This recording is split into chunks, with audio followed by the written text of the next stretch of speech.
A lo largo de este canal he reseñado tanto novelas como relatos, pero una de las composiciones literarias que he evitado hablar han sido las poesías. Esto porque no son un género que me llame la atención. En lo que llevo de vida, el único trabajo de este estilo que he leído e incluso releído ha sido El Cuervo de Edgar Allan Poe, y una vez nada más los cantos de la Divina Comedia de Dante. Pero basta de perder el tiempo y comenzaré con el análisis de uno de los grandes poemas escritos por Federico García Lorca, autor español que pertenece a la denominada generación del 27. No confundir este grupo con el Club de los 27. Son diferentes. De las dos obras que se encuentran en este ejemplar, que son Un poeta en Nueva York y Romancero gitano, este último está enlistado dentro de las ya mencionadas 100 obras universales y por ello mi análisis irá más allá para este extenso poema. Comenzando con el libro en que lo leí, el ejemplar pertenece a la colección 100 joyas que Grupo Milenio sacó en el año 2000. Contiene también un prólogo de Carlos Bouçonio, otro poeta español que fue ganador al Premio Princesa de Asturias de las Letras en 1995. Este ejemplar de pasta dura contiene 128 páginas. Por suerte, al ser una serie de poemas cuya lengua que lo concibió fue el español, se pueden encontrar en diversas editoriales, como La Polémica del Canal, La Innombrable, que en esta ocasión pueden darle chance de leer estos poemas en esa editorial. Después de todo, como dije, no necesitaron traducirlos. Si quieren conseguir este ejemplar en que lo leí, bueno, podría resultar un tanto complicado. Este y otros libros más de esta colección me los regalaron, jeje. Pero eso es algo que no a muchos les pasa. Pero como ya dije, los pueden hallar baratos en la editorial Tomo. Ahora bien, como nunca he hablado sobre poesía en el canal, me es de gran menester en hacer un breve análisis sobre lo que este poema representa, Romancero gitano. La importancia dentro del mundo de la literatura universal según el Club de Libros de Noruega. Para ello me valdré de los aportes de diversas fuentes como prólogos o ensayos de diversas personas para así enriquecer y mancillar lo menos posible que se pueda este legado que encontramos dentro de nuestra bella lengua madre, el español.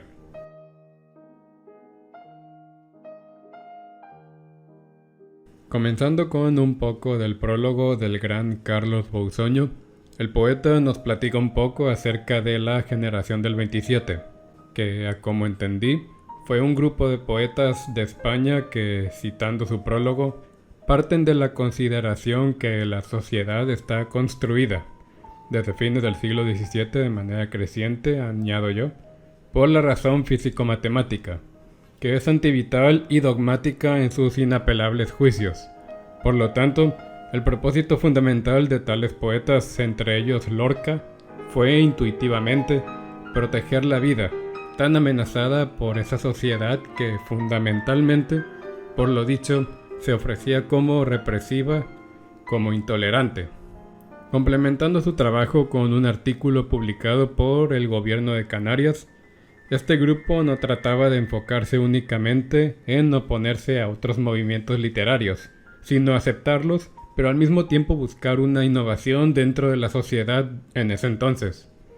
Bouçonio en su prólogo da como ejemplo de esto a básicamente dejar de ver como escandaloso o tabú al tema sexual, las represiones eróticas que atacaban más al erotismo femenino.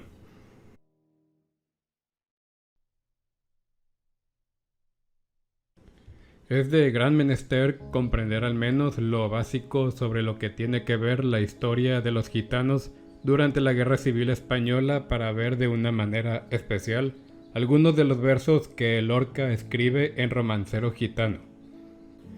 El poema romance número 4, titulado Romance sonámbulo, nos menciona un poco acerca de esa problemática de esa gente en la Guerra Civil Española. Pero para comprender eso, Carlos Bouçonio lo aclara mejor e impecablemente en su prólogo. Para la siguiente parte del análisis, gente que me escucha, atentos, deberán prestar atención a lo que narraré del trabajo de Bouçonio mientras les muestro en pantalla el poema de Romance Sonámbulo, para que así al menos esa parte la comprendan. Sugiero que antes se familiaricen un poco en la estructura del poema para que no se pierdan tanto en el análisis de Bouçonio. De antemano les muestro que vean la estructura, obsérvenla y distingan esas características. Pongan pausa al video si es necesario. Ahora ya sigamos. Romance Sonámbulo empieza con 4 versos que resultan ser el estribillo, fundamental, o eje del poema, y cuyo sentido, sugerente y simbólico, va cambiando a lo largo de la pieza, según suele ocurrir en casos semejantes, pues todos los símbolos son contextuales. En este principio poemático se nos ofrece un mundo en orden. La naturaleza es verde como debe. El barco y el caballo están igualmente donde les corresponde. Pero inmediatamente vienen unos versos que niegan tan optimistas afirmaciones. Hay una mujer que sufre, como un agua que sube y va a terminar cubriéndola por entero. Esa mujer tiene ya la sombra en la cintura. ¿Quién es esa mujer? El poema calla el dato de momento, y aunque se sugiere después, es la novia o la amante de quien estaba esperando, junto al caballo de que se hablaba antes, en el verso 4, el contrabando que el barco traía. Vemos ya aquí las ventajas estéticas de la sugerencia, enriquecer el significado, base de la poesía y de todas las artes, que siempre modifican el uso lingüístico para obtener significados plenos. Este caballo y ese barco nos significaron en un instante inicial mundo en orden y ahora retroactivamente contrabando. Pero ninguna de las dos cosas se dicen, solo se sugieren y en parte lo hacen simbólicamente.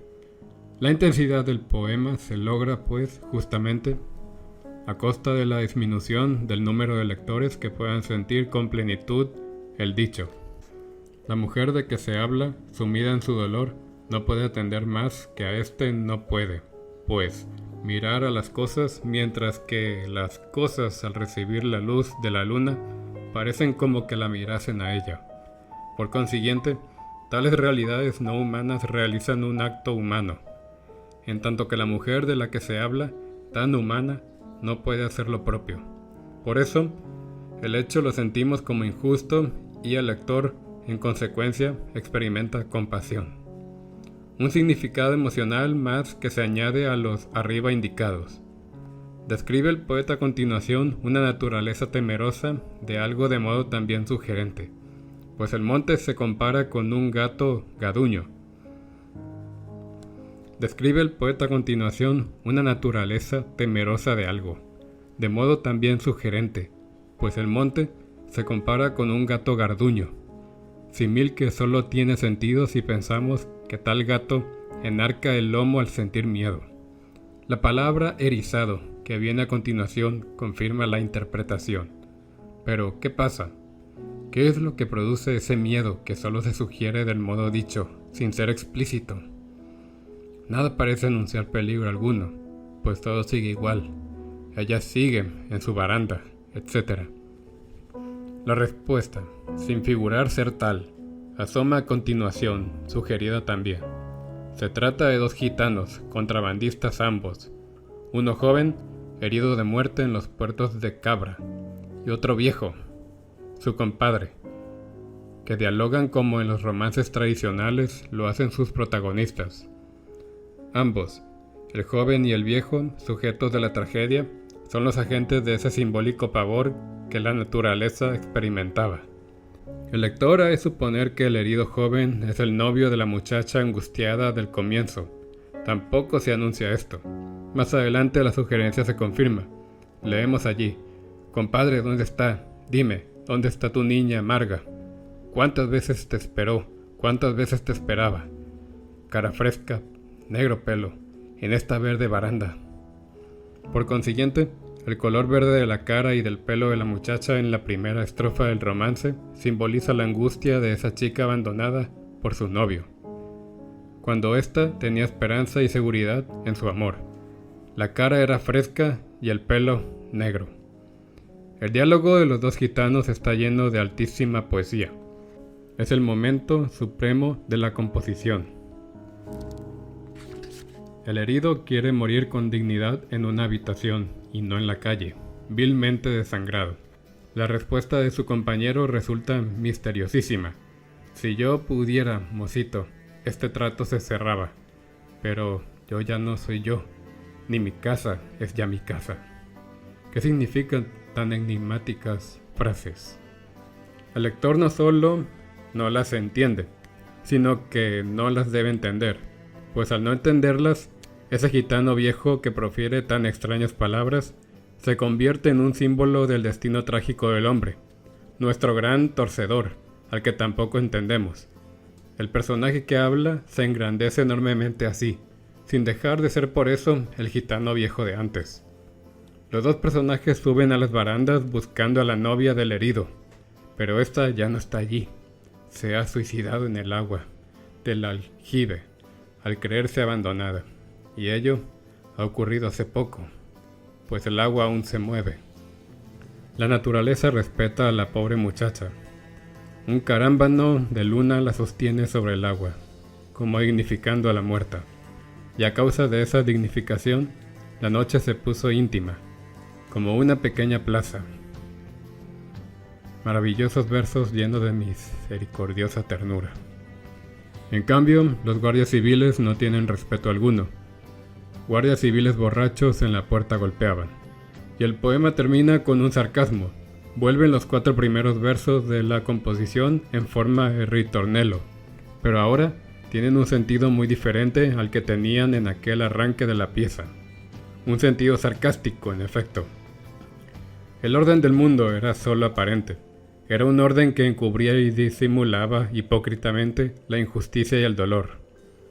Vimos aquí la protesta del 27 frente a la sociedad represiva y frente al otro instinto frustrado del hombre, el deseo de inmortalidad que la condición mortal del ser humano imposibilita.